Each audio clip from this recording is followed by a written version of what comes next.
Bonjour à tous. Une fois n'est pas coutume, je vous fais cette vidéo pour vous montrer la fabrication d'un moule à slug que j'ai réalisé et qui me donne entière satisfaction. Je tiens à préciser au début de cette vidéo que j'ai pompé lamentablement la façon de procéder sur YouTube. Et je mettrai d'ailleurs le lien dans la description de cette vidéo de la personne qui l'a réalisé. Je l'ai évidemment adapté à ma façon avec les pièces dont je disposais.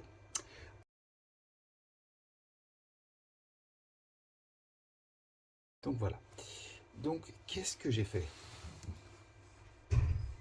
Ceci n'est ni plus ni moins que de la récup que j'ai fait dans la benne de mon travail. Donc vous voyez ici j'avais un espèce de T, donc je l'ai disqué, et la petite partie qui se trouvait de ce côté que j'ai récupéré, je l'ai mise là-dessous. Enfin bon bref, on va pas rentrer dans les détails, c'est un peu stupide. Mais voilà, donc ce que j'ai, ce n'est que de la récupération. Donc bien évidemment la fameuse clé à pipe de 15, donc pour faire les dentures du slug type Brenneké, bien évidemment, parce que c'est ce que je voulais absolument. Donc vous voyez qu'il est vraiment parfait. À la réalisation, donc une fois terminé, il pèse 26 grammes. Je pourrais d'ailleurs augmenter son poids si je voulais en réduisant l'empreinte que vous voyez à l'intérieur. Donc on verra ça peut-être plus tard dans la vidéo. Donc comment j'ai procédé? Donc là, une bonne vieille patte de récupération, hein. Vous voyez, les trous étaient déjà existants. Donc moi, celui que j'ai fait, c'est celui pour ici, celui du remplissage du plomb, et donc cette encoche qui vient donc se bloquer dans la gorge que j'ai fait là. Ensuite, il a fallu, donc évidemment, on a soudé tout ça. Ici, j'ai mis une clé, une tige filetée de 12, d'accord, un M12 avec des boulons pour pouvoir créer mon max de coupe. Ça en fait ça sert ni plus ni moins qu'à bloquer cette rondelle et à couper l'excédent de plomb lorsque vous coulez autour de la clé de 15. Donc vous voyez, j'ai mis là un tube carré. Lui, dans sa vidéo, la personne utilisait un tube rond. Moi j'ai pas trouvé, donc j'ai préféré faire un tube carré, et en plus c'est beaucoup plus facile pour réaliser la rondelle qui devient donc en l'occurrence une rondelle carrée. Voilà. Une fois ceci réalisé, le plus compliqué pour moi a été en fait de créer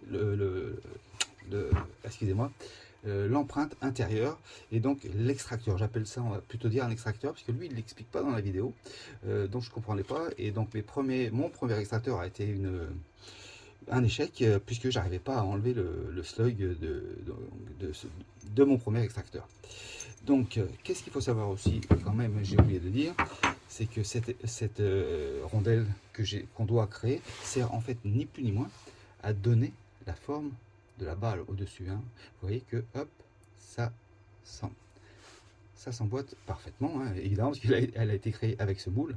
Donc en fait, ça sert à ça, hein, cette rondelle, hein, à faire cette forme ici, puisque une fois qu'on remplit le moule de plomb, enfin avant évidemment, vous mettez donc cette fameuse rondelle que vous bloquez donc avec votre petite patte. Le trou de remplissage, il faut évidemment qu'il soit en face du trou que vous avez créé là. Vous remplissez de plomb. Une fois que le plomb dégorge un petit peu, vous arrêtez, on va dire, vous attendez 3 secondes, et après vous donnez un petit coup de marteau, tchac, vous enlevez là. Ici, comme on a donc fraisé le trou jusque ça devienne une arête coupante, vous voyez ici, là c'est une arête coupante, donc évidemment, en faisant ceci, ça vous coupe l'excédent de plomb, hein, que vous balancez évidemment de nouveau dans votre four à plomb.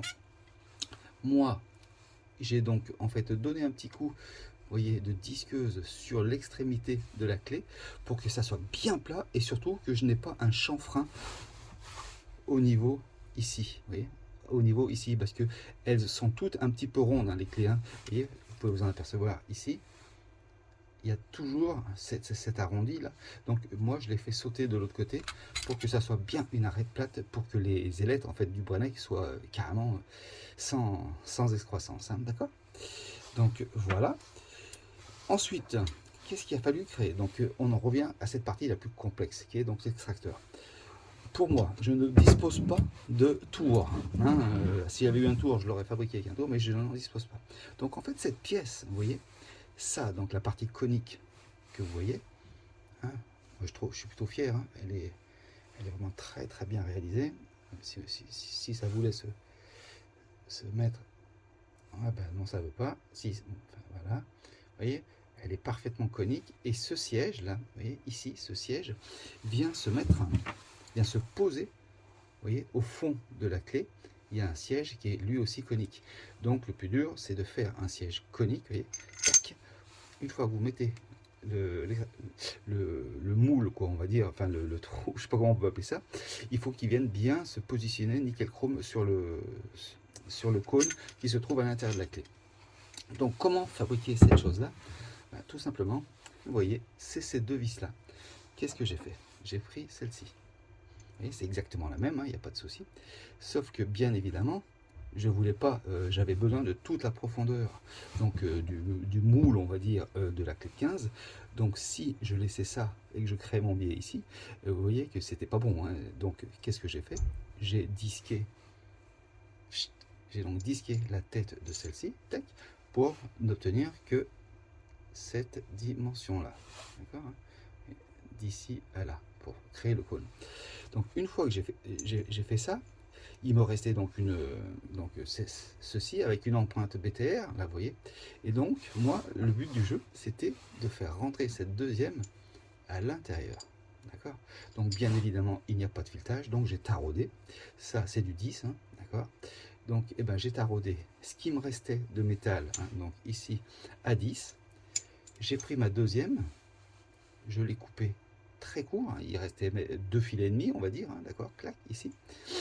Et je l'ai vissé à force dans la première. Tac, tac, tac, tac. Une fois qu'elle a été vissée, il ne me restait plus qu'à disquer, vous voyez, la partie lisse, là, à disquer grosso modo à une hauteur, j'avais déjà calculé, hein, d'accord. Et je me suis retrouvé avec ce type de choses. Bien évidemment, pas dans cet état-là. Et après, qu'est-ce que j'ai fait avec la disqueuse? Eh ben, j'ai meulé pour faire un cône presque parfait pour que le slug puisse se démouler facilement. Donc voilà. Par contre, pour être sûr et certain, puisque mon premier extracteur n'était pas génial, pour être sûr et certain que cela fonctionne, j'ai fait un trou, vous voyez, au bout de l'extracteur, du moule extracteur. Pourquoi? Tout simplement, aussi simple que ça, vous mettez ça. Vous mettez votre rondelle du bon côté, hein, je vous précise, parce que sinon vous allez avoir des soucis. Vous fermez votre moule, tac. Vous serrez un tout petit peu, vous coulez. Une fois que ça déborde, clac, vous donnez le coup. Et là, qu'est-ce qui se passe? Vous vous dites, est-ce que mon slug va pouvoir se démouler facilement? Et ben, bon, là je le prends, mais bien évidemment c'est chaud, vous avez des gants en général. Et ben vous tournez votre truc, et là, à travers le trou qu'il y a là, vous glissez n'importe quoi, hein, peu importe, une tige, et vous le faites tourner, clac, clac, clac, clac. Et là, bien évidemment, il n'y a plus aucune accroche. Et donc, vous pouvez, hop, retirer ça. Donc, où se trouve bien évidemment ceci, hein, puisque quand vous le retirez, il est comme ça, hein, d'accord, hein, il est comme ceci. Et ben, on vire ça et on vire ça. Je pense avoir tout expliqué au niveau donc de la fabrication de mon moule à slug. Donc ça m'a nécessité donc une clé de 15 que j'ai acheté 7 €, hein, je crois. Je ne disposais pas des écrous, donc j'ai dû en acheter en vrac, hein, ça m'a coûté, je pense plus, 1,60 €, je crois, les 10. Donc voilà, donc j'ai acheté ça puisque la tige filetée c'est de la récup, tout le reste est de la récup, le tube carré, enfin je n'ai rien payé d'autre. Voilà. Ça, bon, ben, pour fabriquer la rondelle, hein, vous avez compris, la rondelle carrée, ben, disqueuse, hein, puisqu'en fait c'est un bout ni plus ni moins de ceci, hein, puisqu'elle était plus grande. Et on voit ici que je l'ai travaillé, vous voyez, ici. J'ai récupéré ce petit bout là, et donc j'ai fabriqué cette rondelle carrée. Alors après, vous mettez la forme que vous voulez, hein, si vous, le tout c'est que voilà, elle soit pas trop proéminente, hein, pour que ça vous fasse un joli petit slug. Voilà. Maintenant, le résultat à l'intérieur de la cartouche, et ben voilà, puisque bien évidemment le slug rentre pile poil, hein, et de la dimension